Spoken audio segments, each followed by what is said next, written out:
Telangana CM Revanth రెడ్డికి అధికారులపై ఎందుకు కోపం వచ్చింది? పనులు సరిగ్గా జరగకనా? అధికార యంత్రాంగం తప్పిందనా? ప్రభుత్వ ప్రతిష్ట ప్రజల్లో పలచన అవుతోందనా?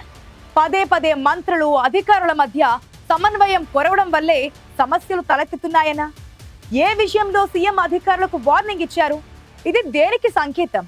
అసలు ప్రభుత్వంలో ఏం జరుగుతోంది? దీనిపై పార్టీలో ఎలాంటి చర్చ జరుగుతోంది?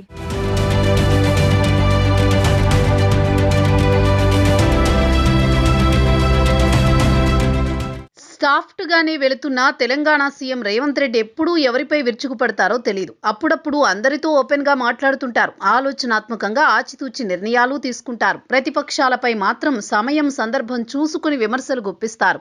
అవసరమైతే తీవ్ర స్థాయిలో విరుచుకుపడుతూ ఉంటారు. అలాంటిది ఆయన తొలిసారి ఉద్యోగులు, ఉన్నతాధికారులు, ప్రభుత్వ శాఖల అధిపతులపై తీవ్ర ఆగ్రహం వ్యక్తం చేశారు.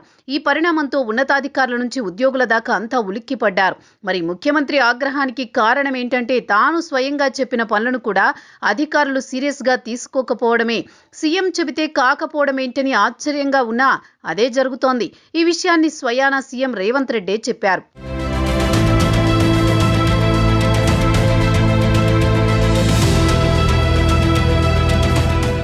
అధికారంలోకి రాకముందు కాంగ్రెస్ పార్టీ అనేక హామీలు ఇచ్చింది. అధికారంలోకి వచ్చిన తర్వాత 6 గ్యారంటీలతో పాటు హామీల అమలులో విఫలమవుతోంది.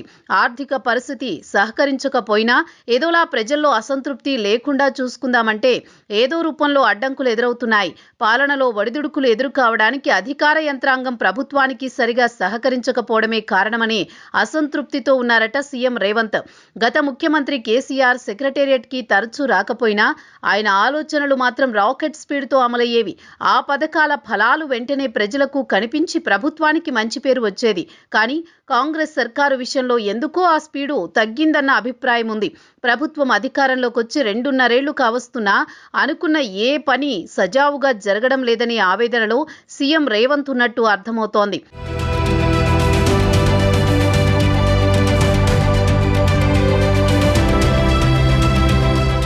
ఇలాగే వదిలేస్తే పుణ్యకాలం కాస్త గడిచిపోతుందనుకున్నారో ఏమో. కీలక అధికారులను తన నివాసానికి పిలిపించుకుని వారితో సమావేశమయ్యారు రేవంత్. ఆ సమావేశంలో నేను చెప్పిన తర్వాత కూడా మీరు చేయకపోతే ఏం చేయాలని ప్రభుత్వ శాఖల అధిపతులను తెలంగాణ సీఎం గట్టిగా ప్రశ్నించినట్టు తెలుస్తోంది. చెప్పిన పని చేసేందుకే ప్రభుత్వం ఉద్యోగులను నియమించుకుంటుందని సీఎం ఘాటుగా వ్యాఖ్యానించినట్టు సమాచారం. కీలక అధికారులు జిల్లాల్లో ఎందుకు పర్యటించడం లేదని సీఎం ప్రశ్నించారట. గురుకుల విద్యార్థులతో రాత్రి నిద్ర చేయాలని, క్షేత్రస్థాయి పరిశీలనకు వెళ్లి ప్రజలతో మమేకమవ్వాలని గతంలో సీఎం ఆదేశించారు. అయితే ఒకరిద్దరు కలెక్టర్లు మాత్రమే పల్లె నిద్ర చేస్తున్నారనే విషయాన్ని సీఎం ప్రస్తావించారట. ఈ సందర్భంగా ములుగు జిల్లా కలెక్టర్ని సీఎం అభినందించారు. ఈ విషయంలో ప్రభుత్వ ఆదేశాలను పాటించని అధికారులను రేవంత్ గట్టిగానే మందలించారంటున్నారు.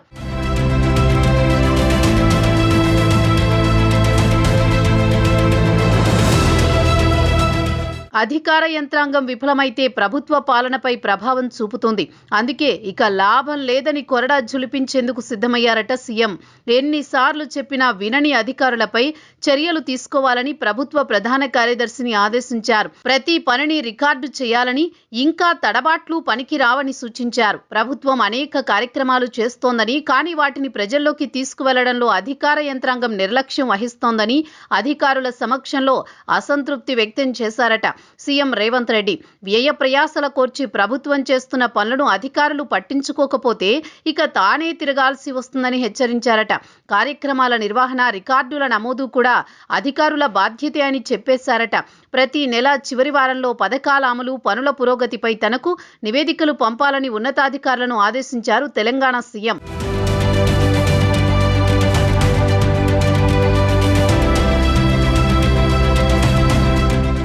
కీలక శాఖల పనితీరు చాలా అధ్వానంగా ఉందని తన సమీక్షలో సీఎం అభిప్రాయపడ్డారు. ఆయా శాఖల్లో అనుకున్న విధంగా పనులు జరగడం లేదని, దీంతో క్షేత్రస్థాయిలో ప్రజలకు ప్రభుత్వానికి మధ్య గ్యాప్ పెరుగుతోందన్నారు. తాను చేయించుకున్న సర్వేల్లో పలు లోపాలు కనిపించాయని, దీనికి అధికారులే బాధ్యులని ఆయన వ్యాఖ్యానించారు. ప్రభుత్వ ప్రధాన కార్యదర్శి కూడా అధికారులు ఏం చేస్తున్నారు, శాఖల్లో ఏం జరుగుతోందన్న విషయాలను ఎప్పటికప్పుడు తెలుసుకుని నివేదికలు ఇవ్వాలని సూచించారు. మంత్రులు కొండా సురేఖ, పొన్నం ప్రభాకర్, పొంగులేటి శ్రీనివాసరెడ్డి, అడ్లూరి లక్ష్మణ్ వివాదాలు కూడా సీఎం సీరియస్ కావడానికి ఓ కారణమని భావిస్తున్నారు.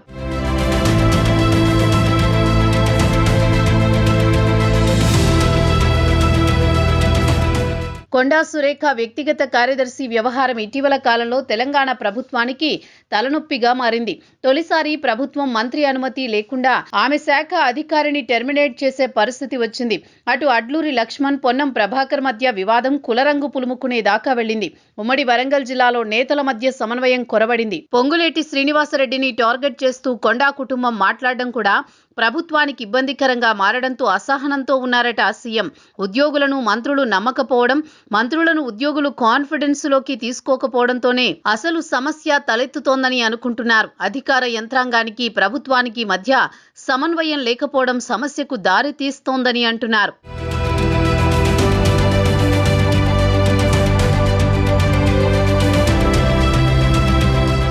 పొరుగు రాష్ట్రం ఆంధ్రప్రదేశ్లో సీఎం చంద్రబాబు అక్కడి ఉద్యోగులతో వ్యవహరిస్తున్న తీరుని తెలంగాణ ఉద్యోగులు పోల్చుకుంటున్నారు. ఉద్యోగుల పెండింగ్ బకాయిలు 100ల కోట్లలో ఉండడం కూడా తెలంగాణ ప్రభుత్వానికి ఇబ్బందికరంగా మారింది. తమ బకాయిలు చెల్లించాలంటూ డిమాండ్లపై ఉద్యమించేందుకు ఉద్యోగ వర్గాలు సిద్ధమవుతున్నాయి. ఈ పరిస్థితుల్లో సీఎం అధికార యంత్రాంగంపై అసహనం వ్యక్తం చేయడంపై ఉద్యోగ వర్గాల్లో చర్చ జరుగుతోంది. పాలనా వైఫల్యాలను ఉద్యోగులపై వేస్తున్నారని ఆరోపణ వినిపిస్తోంది.